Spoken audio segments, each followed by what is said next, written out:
हाँ तो प्रिय विद्यार्थियों, स्वामी केशवानंद उच्च माध्यमिक विद्यालय लक्ष्मणगढ़ के द्वारा संचालित की जा रही ऑनलाइन क्लासेज में आप सबका स्वागत है। देखिए, आज हम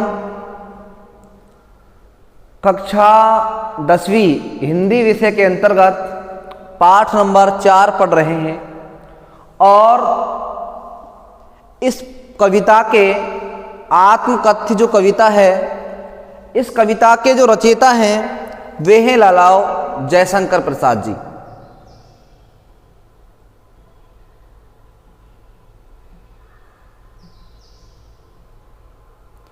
आत्मकथ्य कविता जयशंकर प्रसाद ने अपनी स्मृतियों को याद करते हुए लिखी है।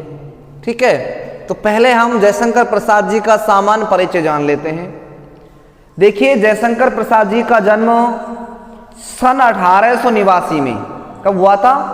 सन 1889 में काशी में हुआ था। ठीक है, इनके पिता का जो नाम था वो देवी प्रसाद था। जयशंकर प्रसाद के पिता का नाम क्या था? देवी प्रसाद। लेकिन वे देवी प्रसाद के नाम से इलाके में प्रसिद्ध नहीं थे, वे सुगनी साहू के नाम से जाने जाते थे। यानी अपने काशी के पूरे क्षेत्र में देवी प्रसाद जी को सुगनी साहू के नाम से पुकारा जाता था। काशी के मुख्य बाजार में इनकी दुकान थी मिठाइयों की। इनके जो पिताजी थे देवी प्रसाद जी यानी सुगनी साहू जी, वो एक अच्छे हलवाई थे। ठीक है ना, और जयशंकर प्रसाद भी उन्हीं के साथ रहा करते थे। जयशंकर प्रसाद ने की जो पढ़ाई थी वो पढ़ाई ठीक प्रकार से आगे नहीं हो पाई थी, 8वीं तक ही वो पढ़ पाए थे। उसके बाद उन्होंने संस्कृत, हिंदी, फारसी, अंग्रेजी, उर्दू इन भाषाओं का जो अध्ययन किया था वो घर पर रह कर के किया था। स्वाध्याय से इनका ज्ञान अर्जित उन्होंने किया था। और सन 1937 में जयशंकर प्रसाद जी का क्या हो गया था? निधन हो गया था। ठीक है, सन 1937 में जयशंकर प्रसाद जी का निधन हो गया था। जयशंकर प्रसाद जी का ज्ञान जो था बहुत ही विशद था, यानी कि ये बहुमुखी प्रतिभा के धनी थे। जयशंकर प्रसाद के द्वारा रचित जो कामायनी है, वह कामायनी दुनिया की 100 सर्वश्रेष्ठ पुस्तकों में गिनी जाती है। यानी विश्व की 100 सर्वश्रेष्ठ कृतियों में कामायनी का नाम आता है। यही कामायनी जयशंकर प्रसाद की कीर्ति का, उनकी प्रसिद्धि का आधार स्तंभ है। यानी जयशंकर प्रसाद जो प्रसिद्ध हुए, लोगों के चहेते बने, वो सिर्फ और सिर्फ किसके कारण बने? कामायनी के कारण बने। जयशंकर प्रसाद की जो भाषा शैली है, उस भाषा में संस्कृत शब्दों का प्रयोग यानी तत्सम शब्दों का प्रयोग जो है वो अधिक मिलता है। जयशंकर प्रसाद एक कवि नहीं थे, एक कहानीकार भी थे, एक नाटककार भी थे, एक उपन्यासकार भी थे, निबंधकार भी थे। इन सभी के रूप में जयशंकर प्रसाद की छवि है। इनके द्वारा रचित जो रचनाएं हैं उनमें बताता हूं मैं आपको। काव्य कृतियों में चित्राधार है, कानन कुसुम है, झरना, आंसू, लहर, कामायनी, ये इनके द्वारा रचित प्रमुख काव्य संग्रह हैं। उसके बाद इनके द्वारा जो नाटक लिखे गए हैं उनमें अजातशत्रु है, चंद्रगुप्त है, स्कंदगुप्त है, ध्रुव स्वामिनी है। ये इनके द्वारा नाटक लिखे गए हैं। 3 इनके द्वारा उपन्यास लिखे गए हैं, कंकाल, तितली और इरावती। ये इनके उपन्यास हैं। इरावती जो उपन्यास है ये अधूरा है, यानी पूरा नहीं हुआ था। आकाशदीप, आंधी, इंद्रजाल, ये इनकी कहानियों के नाम हैं। ठीक है, अब लालाओ हम जो हैं अपने मूल विषय पर आते हैं। जो आत्मकथा जयशंकर प्रसाद की है, उन्होंने उसे अपने शब्दों में बयान किया है और ये उस समय लिखी हुई कविता है जिस समय जयशंकर प्रसाद अपने मित्रों में बैठे हुए थे, यानी उनकी मित्र मंडली उनके पास थी। और उनकी मित्र मंडली जब उनके पास थी तो उनकी मित्र मंडली उनसे पूछने का प्रयास कर रही थी कि जयशंकर प्रसाद जी तुम अपने जीवन के बारे में कुछ बताओ। तो जयशंकर प्रसाद जी अपने जीवन के बारे में बताते हुए कहने लगे, उसी की सारी घटना का वर्णन इसमें किया गया है कि मधुप गुनगुना कर कह जाता कौन कहानी ये अपनी, मुरझाकर गिर रही पत्तियां देखो कितनी आज घनी। जयशंकर प्रसाद जी अपनी आत्मकथा में बयान करने लगे कि मधुप गुनगुना कर कह जाता कौन कहानी ये अपनी, मुरझाकर गिर रही पत्तियां देखो कितनी आज घनी। वो एक उदाहरण के माध्यम समझाने का प्रयास कर रहे हैं और बता रहे हैं कि एक भौरा पेड़ की डाली पर बैठा हो, यानी एक भौरा किसी पेड़ में बैठा हो और उस भौरे के देखते देखते उस पेड़ की सारी पत्तियां एक एक करके नीचे गिर जाएं, नीचे झड़ जाएं। अब उस भौरे से पूछो कि आपको कैसा लग रहा है, तो उस भौरे को कितना दर्द होता होगा, उस भौरे को कितना दुख होता होगा। यानी एक भौरा पेड़ की डाली पर बैठा है और उसके देखते देखते पेड़ के सारे पत्ते झड़ जाए, यानी पूरा पेड़ क्या हो जाए, एक प्रकार से ठूंठ हो जाए, पूरा पेड़ जो है पत्तों से रहित हो जाए। उस भौरे से पूछिए कितना दर्द उसे होता होगा, कितनी तकलीफ उसे होती होगी, कितना भयंकर दुख उसे होता होगा। यही जयशंकर प्रसाद कह रहे हैं कि मैं एक भौरे के जैसा हूं। मेरी दशा किसके जैसी है? एक भौरे के जैसी है। और जिसने क्या देखा है, अपने परिवार के सदस्यों को एक एक करके मृत्यु के मुंह में जाते देखा है। यानी मेरी आंखों के देखते देखते मेरा पूरा क्या हो गया, परिवार उजड़ गया। मेरी पत्नी संसार छोड़कर चली गई, बच्चे थे वो बच्चे भी संसार छोड़कर चले गए, एक एक करके सब मर गए। अब वो कवि कहता है कि अब देखो मेरे ऊपर कितनी भयंकर बीत रही होगी, कितना दर्द मुझे हो रहा होगा, कितनी तकलीफ मुझे हो रही होगी, और तुम मेरे जीवन की हकीकत पूछ रहे हो, मेरे जीवन के दुखड़ों को तुम पूछ रहे हो, तो तुम मुझे सांत्वना थोड़ी दे रहे हो, तुम मुझे हिम्मत थोड़ी बना रहे हो, ये ढाढ़स बंधाने कार्य थोड़ी है। ये तो क्या है, ये तो तुम्हारे द्वारा मेरा उपहास उड़ाया जा रहा है, मजाक उड़ाया जा रहा है, एक प्रकार से मुझे दुखी बनाने का प्रयास किया जा रहा है। और तुम मुझसे ही पूछ रहे हो, जैसे एक भौरे के आंखों देखते देखते सारे पेड़ की पत्तियां झड़ जाए और फिर उस पेड़ भौरे से पूछे कि बताओ आपको कैसा अनुभव हो रहा है, कैसा महसूस हो रहा है, तो क्या वो भौरा अपने दुख का बयान कर सकता है? नहीं कर सकता। उसी प्रकार से जयशंकर प्रसाद जी कहते हैं कि मेरे देखते देखते मेरे परिवार के सारे सदस्य काल के ग्रास में चले गए और मुझसे तुम पूछ रहे हो कि आपको कैसा महसूस होता है। तो मैं उस दुख का, उस भयंकर दुखड़े की स्थिति का बयान आपके सामने कैसे कर सकता हूं, अर्थात नहीं कर सकता। मुरझाकर गिर रही पत्तियां देखो कितनी आज घनी, इस गंभीर अनंत नीलिमा में असंख्य जीवन इतिहास।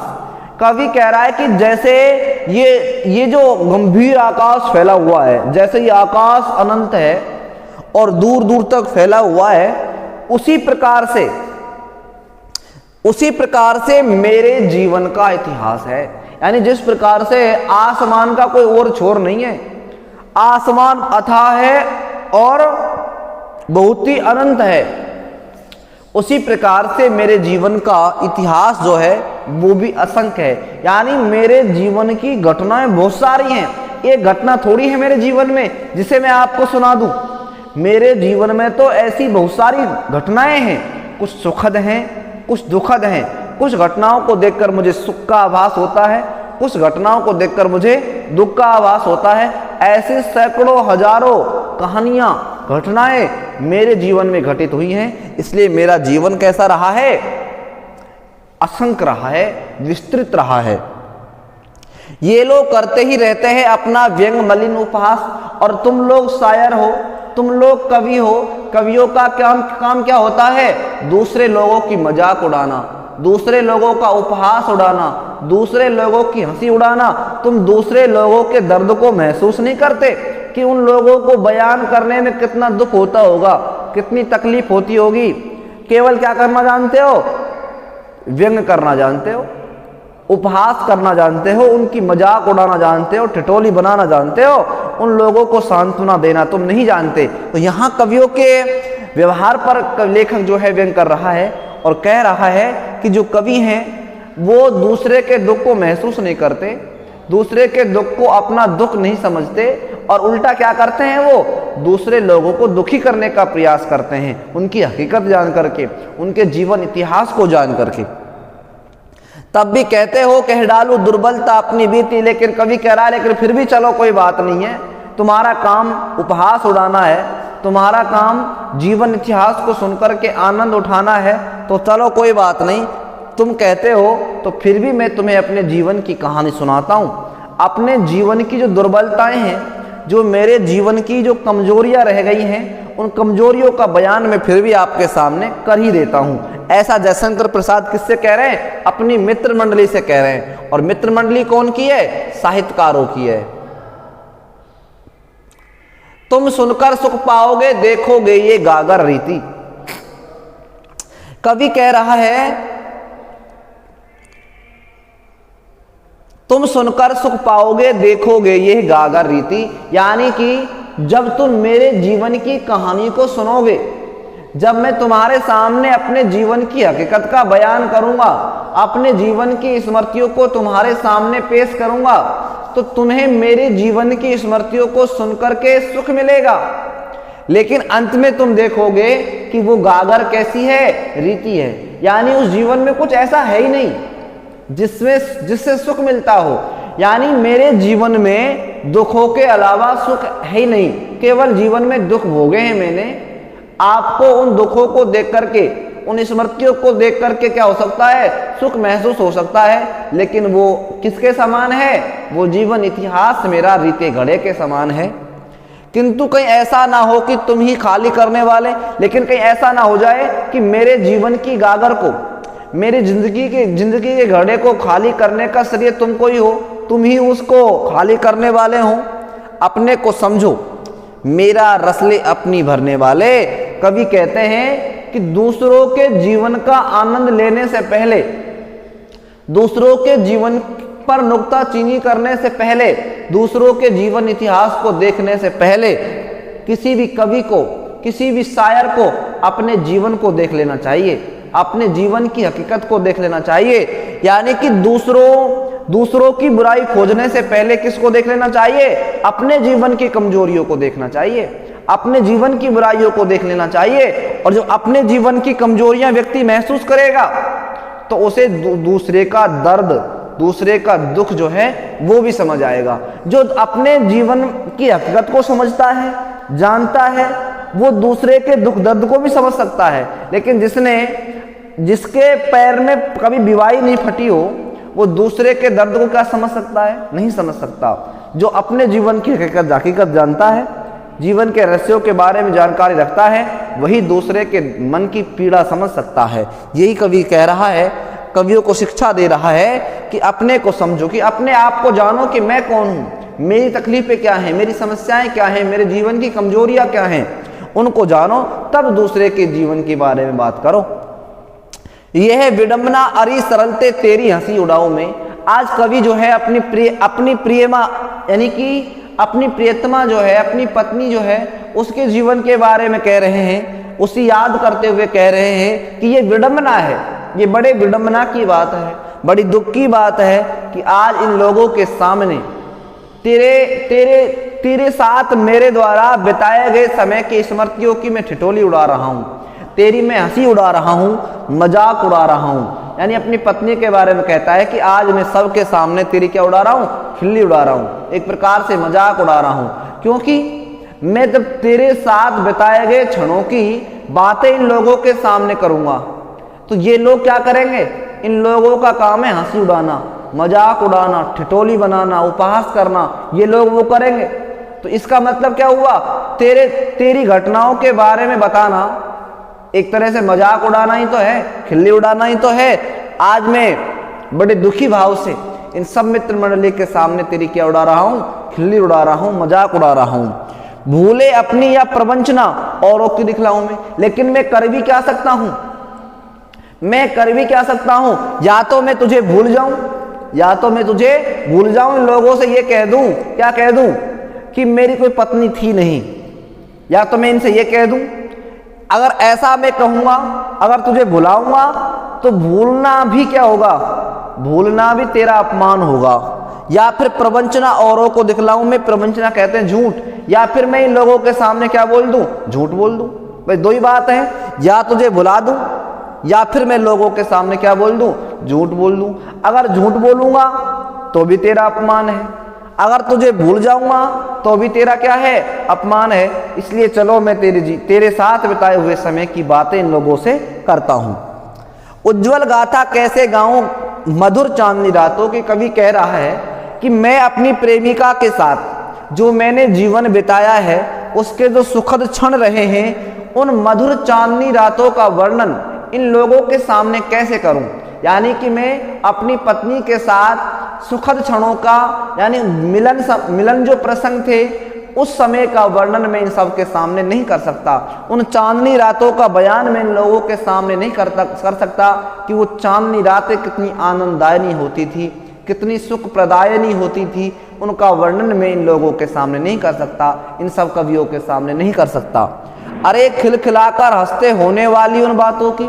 और जब हम दोनों साथ साथ होते थे, यानी मैं लेखक और लेखक की पत्नी जो थी, जब वो साथ साथ होते थे, उनके बीच में ठिठोलियाँ होती थी, हंसी मजाकें होती थी, खिलखिलाकर वो हंसते थे, बातचीत किया करते थे, उन सब का वर्णन कवि कह रहा है कि मैं इनके सामने कैसे कर सकता हूँ। अर्थात वो व्यक्तिगत बातें हैं और उन व्यक्तिगत बातों का वर्णन मैं इनके सामने नहीं कर सकता। व्यक्तिगत बातों का मैं सार्वजनिक नहीं कर सकता, क्योंकि बहुत सी बातें ऐसी होती हैं जिनको सार्वजनिक कर सकते हैं, बहुत सी बातें ऐसी होती हैं जिनको सार्वजनिक नहीं कर सकते। मिला कहाँ वे सुख जिसका मैं स्वप्न देखकर जाग गया।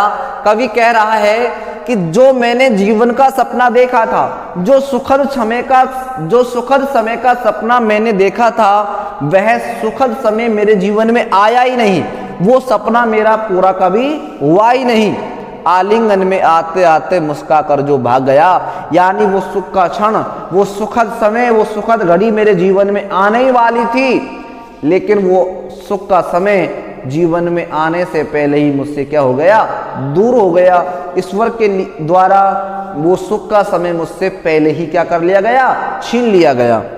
जिसके अरुण कपोलों की मतवाली सुंदर छाया में अनुरागनी उषा लेती थी निज सुहाग मधुमाया में।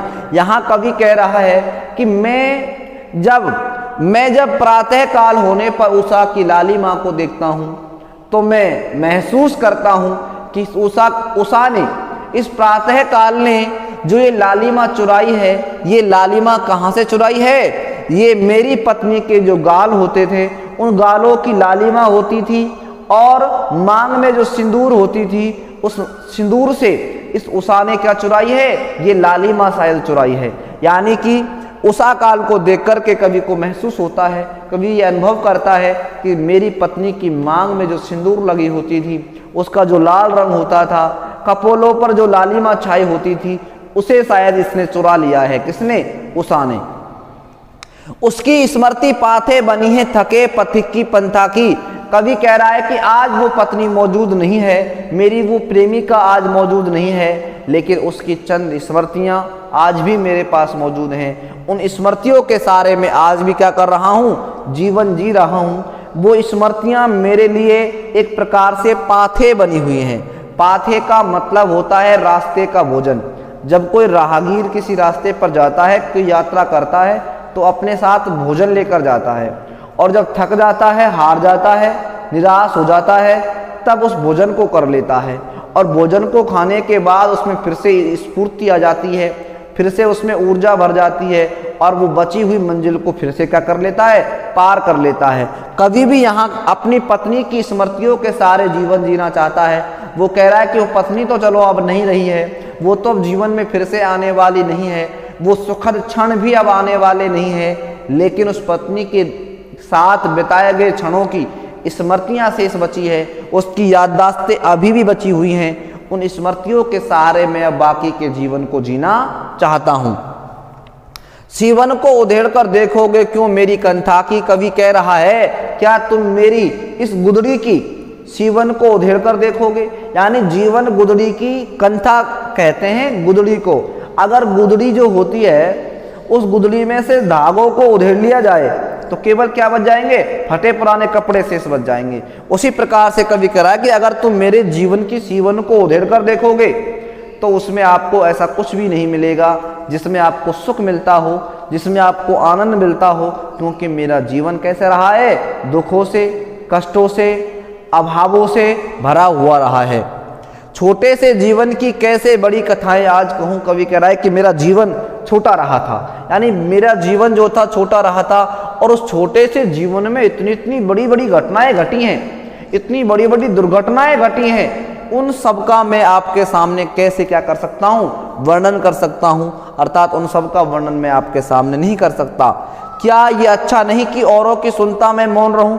लेखक कवि कहता है, जयशंकर प्रसाद जी कह रहे हैं कि आज ये अच्छा नहीं होता कि मैं आप सबको सुन लेता, आप सब अपने अपनी बातें बताते, या जैसी भी अच्छी बुरी बातें बताते उन सबको मैं सुनता और मैं खुद मौन रहता, तो शायद मुझे क्या नहीं होती? इतनी तकलीफ नहीं होती, इतना दर्द मुझे नहीं होता। लेकिन जैसे ही मैंने आपके सामने अपनी पत्नी के साथ बताए गए क्षणों की, जीवन की बड़ी बड़ी घटनाओं की जानकारी मैंने आपको दी है, उन घटनाओं को देखकर मुझे क्या हुआ है? दुख हुआ है, मेरा कलेजा बैठा है। इसलिए ज़्यादा अच्छा तो यही रहता कि मैं आप सबकी सुन लेता और मैं स्वयं क्या रहता? मौन रहता।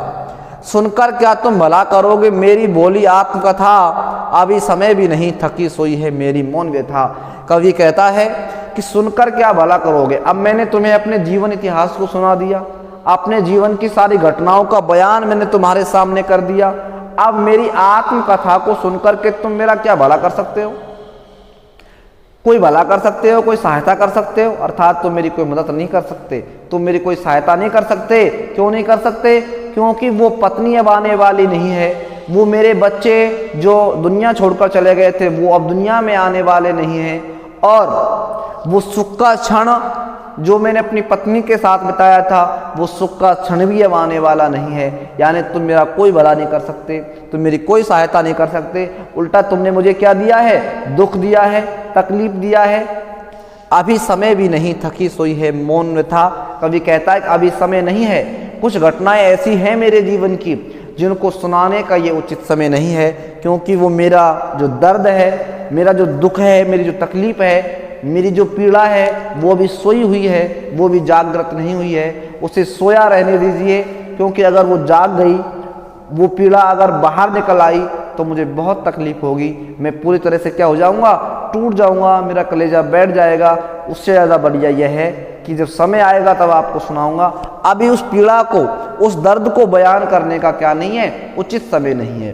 तो यहाँ कवि जयशंकर प्रसाद ने अपनी आत्मकथा को अपनी मित्र मंडली के सामने रखा है, अपनी पत्नी के साथ बिताए गए जीवन के सुखद और दुखद क्षणों के बारे में जानकारी दी है। तो ये कविता जो है अपनी स्वयं की आत्मकथा यानी अपने जीवन की स्मृतियों को बयान करती है, जीवन की पीड़ा को बयान करती है और बताती है कि जयशंकर प्रसाद का जो जीवन था वो साधारण जीवन नहीं बीता था, वह जीवन घोर विषमताओं में, घोर कष्टों में और दुखों में बीता था। ठीक है, बाकी हम कल पढ़ेंगे।